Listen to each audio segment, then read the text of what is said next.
Chapter 30, The Nest. I've built a fair share of lodges over the years. Mr. Beaver stood at the water's edge, but I can say I've never built one for a robot and a gosling. So just exactly what do you need?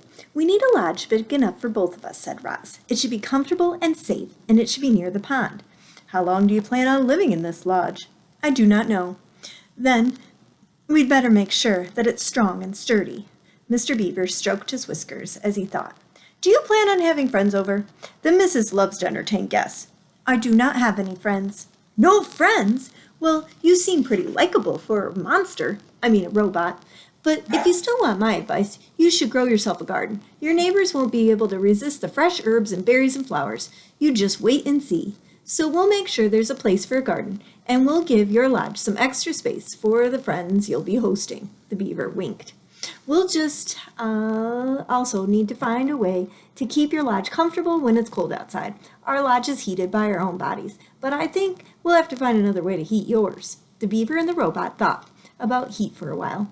The first thing that came to Roz's mind was the sun, but then she remembered the hot sparks she had felt while sliding down the mountain peak. I could heat our lodge with a fire, she said. The beaver blinked his eyes a little. I will need to experiment, Roz continued, but I think that there is a way. You go right ahead, Roz, said the beaver, but would you try not to burn down the entire forest? Do not worry. I will be careful. Let's move on, Mr. Beaver sighed. The next order of business is to find a site for your lodge. The meadow across from the water would be perfect, but the hares will have a fit if you build there. I think we should clear out the trees and build right in the forest, and I know just the place. The beaver took them along the water up to a dense section of the forest that jutted out from the pond. It needs some work, said Mr. Beaver, trudging through the thick weeds, but this ought to do the job. Yes, this ought to do the job, said Roz. Job, said Brightbill. Mr. Beaver was incredibly skilled at taking down trees, but even he couldn't help with Roz's powerful chopping hands. So he just let the robot do the hard work. He pointed to the trees and the shrubs that needed to go, and Roz just started hacking away. By sunset, they were standing in the newly cleared site, and they had more than enough wood to build a lodge. You did some fine work today, Roz, Mr. Beaver yawned. I'll return in the morning, and we'll pick up right off where we left off. What would you like me to do? Said the robot. Tonight? So you still feel like working, do you? Very good. Well, you can start by digging out these tree stumps, and you can collect all those large flat stones over there, and you can smooth down this path of dirt so we have a place to build. That should keep you busy. The next morning, Mr. Beaver returned to find that Roz had been indeed very busy. All the tree stumps had been dug up, the holes were filled in with dirt, 20 large stones were placed in a stack, and the ground was now perfectly level. But what was most astonishing to Mr. Beaver was that Roz and Brightbill were huddled up in the small crackling campfire. Mr. Beaver moved his lips, but no words came out. Brightbill was cold last night, said Roz, so I taught myself how to make a fire. But how? I discovered that when I strike these two stones together, they create sparks like this. I directed sparks onto the dry leaves and the wood until it ignited, and then when I had a fire, it was easy to keep going, and I needed to put it out, I just add water. Mr. Beaver sat with warmed his paws. I've never seen a fire in such a little neat bundle. He stared into the flames. I've only seen it blazing through the forest, burning everything down in its path, but this is marvelous. He took another minute to enjoy the warmth, and then he and the robot got back to work. Mr. Beaver had asked Rod to dig a trench there, to place the large stones there, to arrange logs this way, to smear mud that way.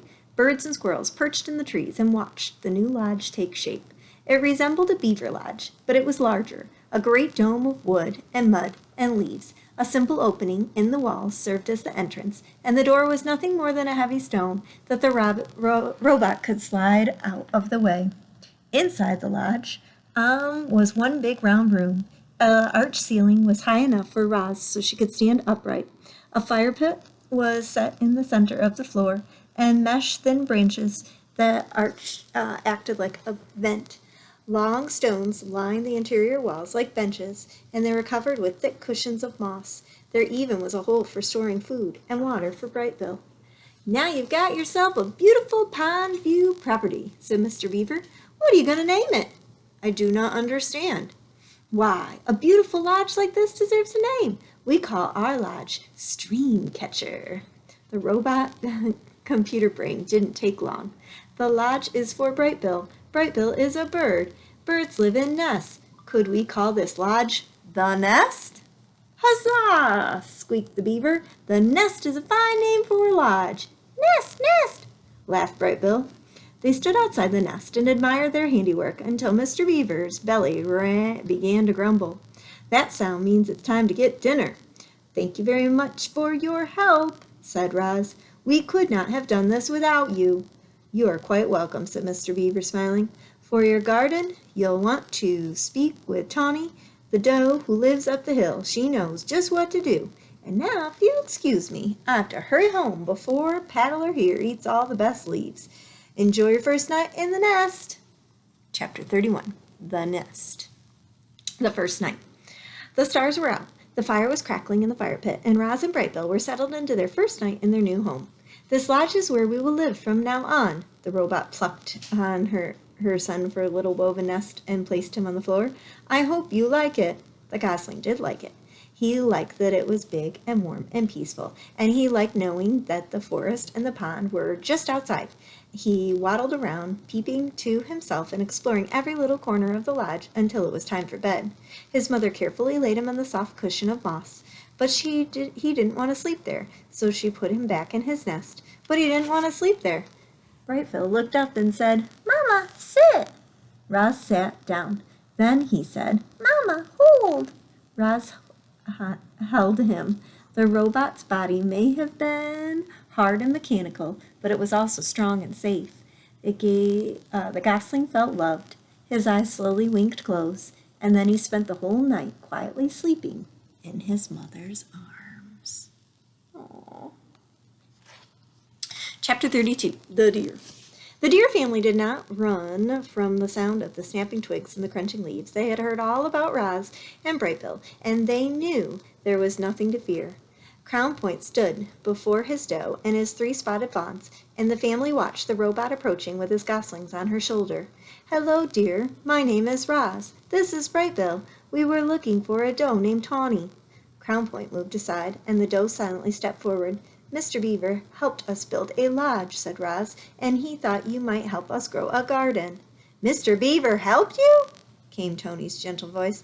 "You must have done something for the beavers." "I brought them freshly cut trees," said Roz. Tawny looked at Crown Point, and the buck slowly nodded.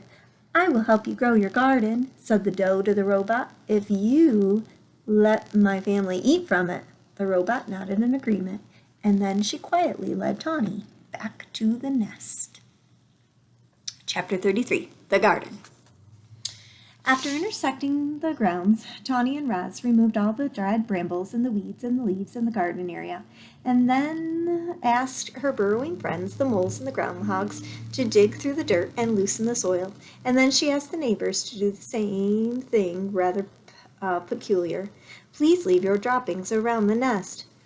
The more droppings, the richer the soil, the healthier the garden." As you can imagine, Tawny's request got everyone's attention. The place soon was crawling with woodland creatures curious to hear more about this garden project, and just like that, the robot was meeting her neighbors. The plan to help her make friends was already starting to work. There was a festive feeling around the nest that day. Animals were coming and going and chatting and laughing, and some pleasant conversation. Each neighbor could choose a spot, leave their droppings, and be on their way, and always with a smile. "We're happy to help," said 2 smiling weasels, finishing their business. "It was our pleasure," a flock of smiling sparrows before they flew away. "I shouldn't be much longer now," said a smiling turtle as he made his contribution. And while all this was going on, Roz walked around and thanked everyone. "I am not capable of defecating," she explained, "so your droppings are most appreciated." Once the grounds were fertilized, it was time for the plants. Tawny brought Roz and Brightbill out of the lush meadow. The robot sank her fingers into the ground and felt spongy layer of roots below the grass. Slowly, carefully, she rolled the wide strips of sod, exposing the dark, wormy soil. She carried the rolls back to the nest and spread them out to make a patchy lawn. Then she trampled clumps of the wildflowers and clovers and berries and shrubs and herbs until the nest was surrounded by a scraggly collection of plants. "It's not much to look at," said Tawny, "but the grass will grow in these gaps and the flowers and the bushes should perk up in the next few days. I shall return to make sure it's all taking root. Before long, this will be a lovely wild garden." Chapter 34, The Mother. Like most goslings, Brightbill followed his mother everywhere. He was slow, tottering little thing, but Roz was rarely in a hurry, and together they loved meandering along the forest paths and around the banks of the pond. However, they spent most of their time right in their own garden. You see, the garden was no longer scraggly. Thanks to the robot's careful attention, it was now bustling with colors and scents and flavors. Clearly, Roz was designed to work with plants. "Oh, Roz, you have been busy," said Tawny. "The garden is glorious. You'll be seeing quite a lot of us around here." Tawny meant what she said. Each morning around daybreak, Roz and Brightbill would hear quiet footsteps outside the nest, and there would be Tawny and Crown Point and their fawns, Willow, Thistle, and Brook, happily nibbling on the garden. The deer weren't the only regular visits. The beavers became quite fond of gnawing on certain hardy shrub at the edge of the garden. Dig Down, the old groundhog, popped up much to munch on berries. Broadfoot, the giant bull moose, came to chew tree shoots. And of course, the bees and the butterflies were here every day, happily floating through the flowers. There always seemed to be friendly animals hanging around the garden. It was amazing how different everyone treated Roz these days. Animals who once ran from the robot were in fear now stopped at the nest to spend time with her. The neighbors smiled and waved, and whenever Roz and Brightbill wandered past, and at the dawn truce, the other mothers were eager to share their parenting advice. "Make sure Brightbill gets plenty of rest. A tired gosling is a cranky gosling. When the wind starts blowing from the north, you must immediately get Brightbill to safety. North winds always bring bad weather. You'll never be a perfect mother, so just do the best you can. All Brightbill really needs to know is that you're doing your best." No gosling had ever had more attentive mother. Roz was always there, ready to answer her son's questions, or to play with him, or to rock him to sleep, or to whisk him away from danger.